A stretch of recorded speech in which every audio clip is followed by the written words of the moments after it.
What's up, YouTube? So I think I found my kind of groove and like how I want to use YouTube because I've recently had like a lot of thoughts and stuff, and I know niggas get tired of hearing me talk. So when I've exhausted my resources and talked to my friends as much as like as much as I can, and they don't want to hear it, then I'll come to YouTube and kind of express some things. Real quick, I wanted to talk about music. Namely, musically, some of my favorite artists are Lupe Fiasco, Daft Punk, Childish Gambino, New Jabez, Substantial, Kendrick, Big Sean, Lil Wayne to some capacities, Nicki Minaj to some capacity, Drake. Even though I was not a big Drake fan at all, I used to hate on Drake so much. Some newer artists, Oh Wonder is phenomenal. Jessie Ware, Azealia Banks, sometimes. Kanye, of course, Kid Cudi. I forget the dude's name. I can't remember his name. It's like Toro E something. I butchered that. I don't. So like some of like the recent artists, I haven't put them on my iPod or anything like that. Like basically, the whole way I view music has changed a lot in recent months, for many reasons. Maiden Heights is also really good. But before, like, I was big about my iPod, and like, so this would be like a 5 minute video. I'm gonna try to do it in 5 minutes. I never owned a traditional iPod, like a classic iPod. The first time I was exposed to iPods was in high school. The homie Andy Kook, not he had an iPod, and I told him to put Shiki no Uta, the Samurai Champloo ending song, on there, and he'd let me listen to it in French class like every day. So that was my first real experience with the iPod. My other friend Andre, the best friend, hooked, one of my closest dear friends, I'll say, hooked it up with like a free MP3 player that he won in like a fucking like Cracker Jacks box. That's not true, but something like that. It was the equivalent of an iPod Shuffle. So my first real iPod was an iPod Shuffle.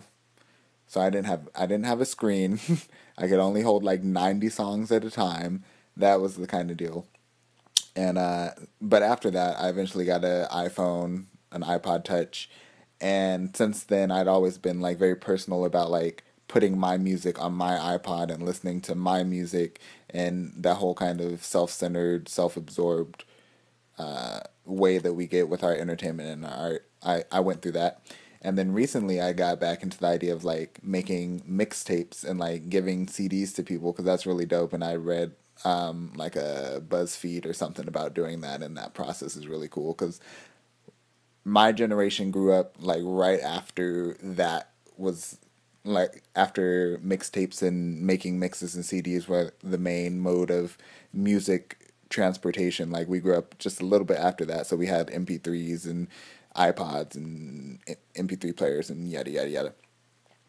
But even recently, I've just been like iTunes is kind of janky and iPod touches are kind of janky, and like sometimes when I update my iPod and put on my new music, it goes through this process where it takes everything off, and I figured out like what I need to do to get like the certain songs on my iPod and blah blah blah. But like recently, I haven't been wanting to fiddle with that, so I've been actually just making mixes and like Lupe's new mixtape, Fahrenheit 230 came out, and I just threw that on a CD with Mickey Fax's mixtape Y3, and bam, like because I use a CD player in my car, and it's just in some ways it's convenient, and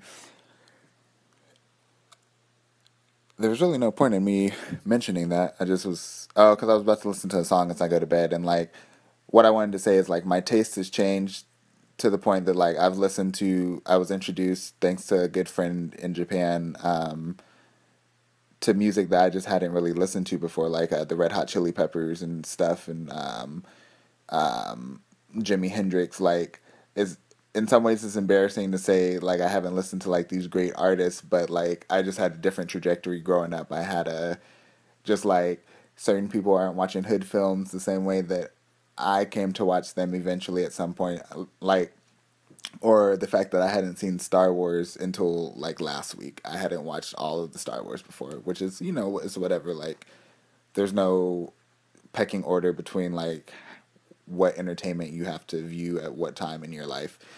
Needless to say, though, like I've just really been listening to the lyrics and like even like pop songs, um, songs from outside of a genre, songs from rappers that are in some ways not touching Lupe, but in other ways have like a easier means of like distributing their message. Like I've been more appreciative of the power of words, and I've even entertained ideas of myself being a rapper, not like a real rapper, not like a very much an internet rapper, if that. But me and the homie here in Japan, we're gonna make a mixtape, um, and you guys will definitely be some of the people to hear that because that's just how it is. Like I'm gonna tap into you guys, not for any fame or acclaim, just like this is a good kind of medium for me to put it out because like we're gonna circulate it through through Kyotango, but like we're also gonna maybe put it on Dat Piff or something. We'll see how it goes.